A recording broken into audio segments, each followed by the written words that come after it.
పితృపక్షాల గురించి. మనం సుఖంగా శాంతిగా భార్యాభర్తలు సుఖంగా కాపురం చేసుకోవాలన్నా, వాళ్ళ పిల్లల ఎదుగుదల బాగుండాలన్నా పితృదేవతలకి కారణమవుతారండి.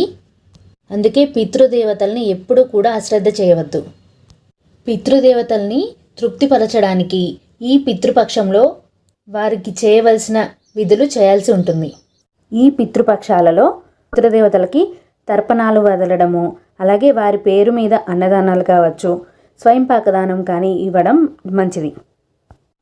పితృపక్షాలలో పితృదేవతలు వాయు రూపంలో భూమి మీదకి వస్తారని, ఇలా వచ్చినటువంటి పితృదేవతలు దీపావళి అమావాస్య వరకు కూడా భూమి మీదే ఉంటారని చెప్తారు.